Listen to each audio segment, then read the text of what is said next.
একদিকে কাতারে ইরান যুক্তরাষ্ট্র শান্তি আলোচনা, অন্যদিকে নতুন করে মার্কিন বিমান হামলা। একই সময়ে হরমুজ প্রণালী নিয়ে আছে কঠোর হুঁশিয়ারি। সংঘাত ও কূটনীতির এই সমান্তরাল প্রক্রিয়ায় প্রশ্ন উঠেছে, মধ্যপ্রাচ্যের ভবিষ্যৎ কোন দিকে যাচ্ছে? এ নিয়েই আজকের নির্বাচিত খবরে কথা বলবো সহকর্মী পার্থশঙ্কর সাহার সঙ্গে। সাথে আছি আমি রিজওয়ান সিদ্দিকী।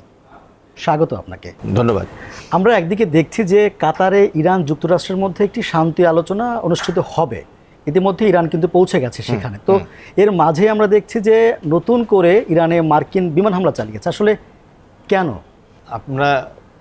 আমরা এই যে মধ্যপ্রাচ্য যে যুদ্ধ পরিস্থিতি বা সুনির্দিষ্টভাবে বললে যুক্তরাষ্ট্র এবং ইসরায়েলের হামলা ইরানের উপর, সেটা কিন্তু সারা বিশ্বব্যাপী একটা ভয়ানক পরিস্থিতি তৈরি করেছিল। তার অভিঘাত কিন্তু আমাদের মতো দেশের উপরে পড়েছিল, তাই না? বা এখনও পর্যন্ত আমরা সেই প্রক্রিয়ার মধ্যে আছি, প্রভাব আমরা মুক্ত হতে পারিনি। বিশ্বের অনেক দেশই পারেনি, এমনকি যুক্তরাষ্ট্র পারেনি। তো কিন্তু যখন এই অন্ততপক্ষে যুক্তরাষ্ট্রের পক্ষ থেকে বলা হলো যে তারা একটা শান্তি প্রক্রিয়ার মধ্যে যেতে চায়, ইরানের পক্ষ থেকেও সেটাতে সায় দেওয়া হলো, তখন কিন্তু আমরা ধরেছিলাম যে পরিস্থিতি একটু উন্নতির দিকে যাবে এবং একটা আপাতত শান্ত পরিস্থিতি সৃষ্টি হবে। এবং আপনি যেটা বললেন, আমরা এখনও দেখতে পাচ্ছি যে কাতারে আলোচনার জন্য ইরানের যে টিম, তারা কিন্তু পৌঁছে গেছে ইতিমধ্যে। ঠিক তার আগেই ইরানের বিশেষ করে দক্ষিণাঞ্চলে কয়েকটি বন্দর আব্বাস এবং তার সন্নিহিত এলাকাগুলোতে যুক্তরাষ্ট্র হামলা করেছে। এখন যুক্তরাষ্ট্র বলছে যে এটা তাদের সেলফ ডিফেন্সের জন্য হামলা, আত্মরক্ষামূলক হামলা বলতে হবে। তো এটাকে আসলে ডিপ্লোম্যাসির ভাষায় যদি বলতে চাই যে একটা কোয়ার্সিভ ডিপ্লোম্যাসি আর কি, যে আমি চাপ সৃষ্টি করে কোনো কিছু আদায় করে নেবো এবং আগাম শান্তি যে কোনো দর কষাকষির আগে একটা সামরিক ব্যবস্থা নেওয়া, যাতে করে দর কষাকষি তার অবস্থানটা শক্ত হয়। কিন্তু ইরানের মতো একটা দেশের সঙ্গে এটা কতটুকু করা সঙ্গত, সেটা নিয়ে কিন্তু প্রশ্ন আছে। কারণ ইরান কিন্তু ইতিমধ্যেই দেখিয়ে দিয়েছে যুক্তরাষ্ট্রকে যে এটা ভেনিজুয়েলা না বা অন্য আরও কোনো দেশ না, যে ইচ্ছে করলে আপনি গিয়ে প্রেসিডেন্টকে তুলে নিয়ে চলে আসবেন।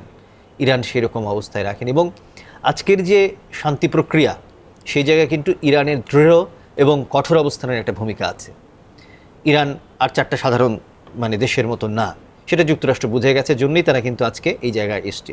এমনকি আমি যদি যুক্তরাষ্ট্রের রাজনৈতিক বিশ্লেষক, তাদের গণমাধ্যমের যে নানা ধরনের বিশ্লেষণ, সেখান থেকেও আপনাকে বলি, তারাও কিন্তু এই কথাগুলোই বলেন যে যুক্তরাষ্ট্রের এক ধরনের ইরানের প্রচুর ক্ষতি হয়েছে, সন্দেহ নেই।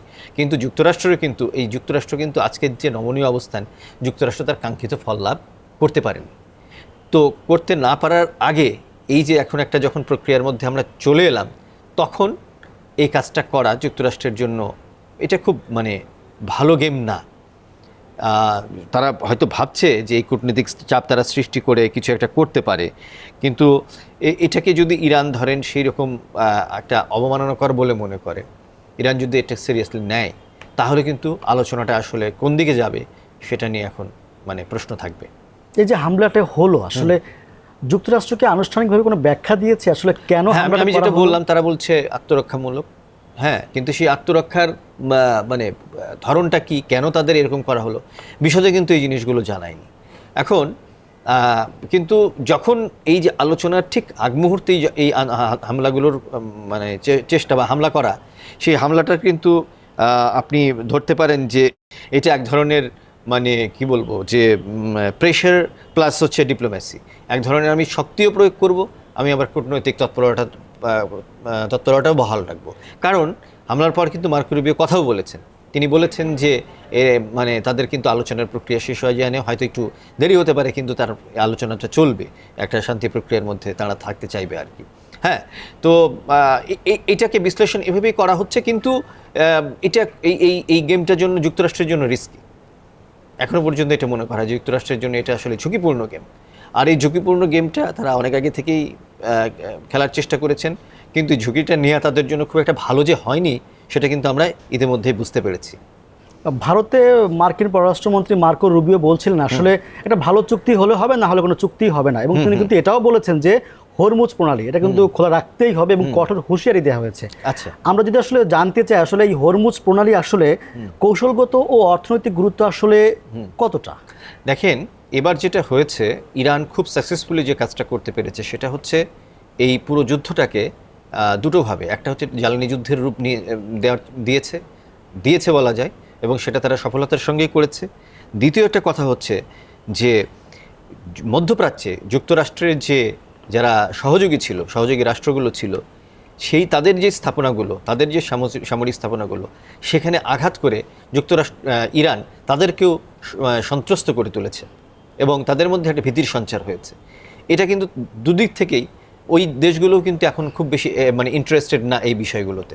এবং আপনি দেখেন আজকেই ইরানের যে ধর্মীয় নেতা, তিনি কিন্তু বলেছেন যে ভবিষ্যতে এখানে আর নিরাপদ স্বর্গ, যুক্তরাষ্ট্রের যে এলাইদের জায়গায় নিরাপদ স্বর্গ, সেটা আর থাকবে না। খুব কঠোরভাবেই তারা তাদের অবস্থান ব্যাখ্যা করেছেন। তো এই আপনার যে প্রশ্নের উত্তরে যদি আমি এখন আসি, আপনি যেটা বললেন যে হরমুজের যে গুরুত্ব, আমি জ্বালানি যুদ্ধের কথাটা এই জন্যে আনলাম যে যেখান থেকে প্রায় 20% বা তার বেশি পরিমাণ বিশ্বের জ্বালানি সরবরাহ হয়, সেইটাকে মানে কঠোরভাবে বন্ধ করে দিয়ে এবং তার ওপর নিয়ন্ত্রণ বজায় রেখে ইরান কিন্তু সমগ্র বিশ্বকে বার্তা দিয়েছে যে তার সেই সক্ষমতা, তার দেশটির সেই সক্ষমতা আছে।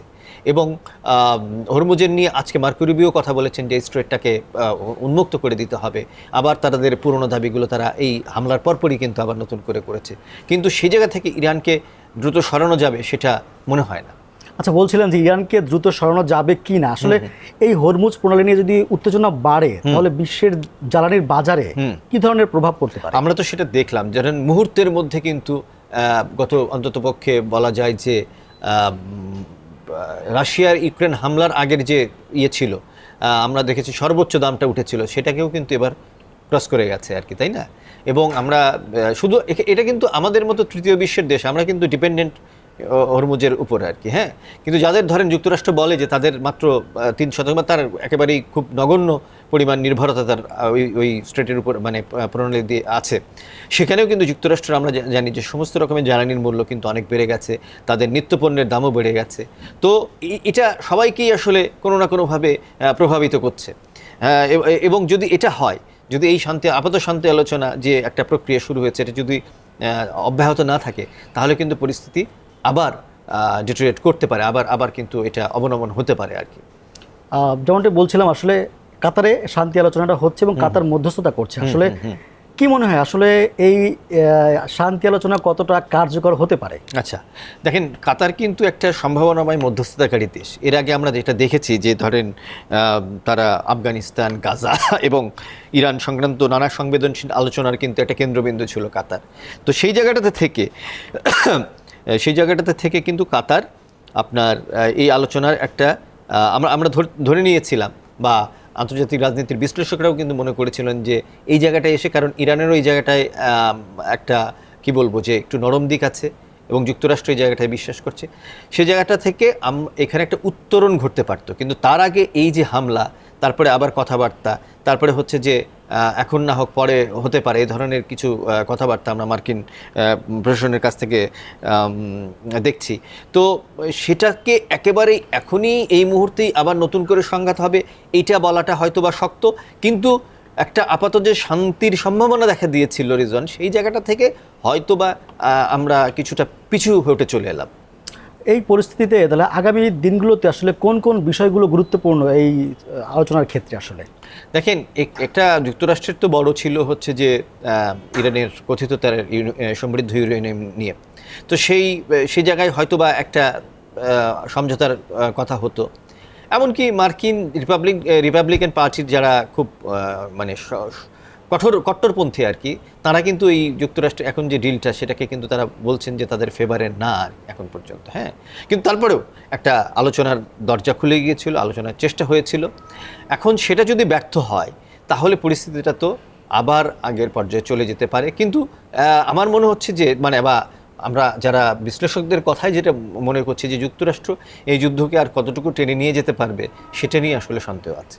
আচ্ছা, শেষ দিকে আমরা যদি জানতে চাই, সব বিষয় আসলে আলোচনা করার পর এখন আসলে আমরা কি প্রত্যাশা করতে পারি? আসলে পৃথিবীর যে কোনো শান্তিকামী মানুষের মতো এবং বাংলাদেশের মতো যে একটা অবস্থানে থেকে আমাদের তো প্রত্যাশা থাকবেই যে আসলে যুদ্ধমুক্ত একটা বিশ্ব। দুর্ভাগ্যক্রমে সেটা তো আসলে পাওয়া সম্ভব না, কারণ ধরেন যে আমরা দেখেছি যখন ইউক্রেনে রাশিয়া হামলা করলো, তারপর থেকে কিন্তু বৈশ্বিক ব্যবস্থা, বিশ্ব ব্যবস্থার একটা অন্যরকম চিত্র আমরা দেখতে পেলাম। জ্বালানি সংকট তৈরি হলো এবং সেই জ্বালানি সংকটটা আরও বেশি করে তৈরি, মানে কি বলবো, যে বৃদ্ধি ঘটলো হচ্ছে এই ইসরায়েল এবং যুক্তরাষ্ট্রের হামলার পরে, মানে ইরানের উপর হামলার পরে। তো সেই জায়গাটা থেকে শান্তিকামী মানুষের যে চাহিদা, সেটা আমাদেরও চাওয়া যে এই নেগোসিয়েশনটা হোক, আলোচনাটা হোক, একটা সঠিক সমঝোতায় আসুক, কিন্তু সেটা কতটুকু হবে এটা এখনই বলা যায় না। অসংখ্য ধন্যবাদ আপনাকে। ধন্যবাদ। পরিস্থিতি দ্রুত বদলাচ্ছে। প্রতিটি সিদ্ধান্তের প্রভাব শুধু মধ্যপ্রাচ্যে নয়, পুরো বিশ্বেই পড়তে পারে। নিয়মিত আপডেট ও বিশ্লেষণ জানতে প্রথম আলোর সঙ্গে থাকুন।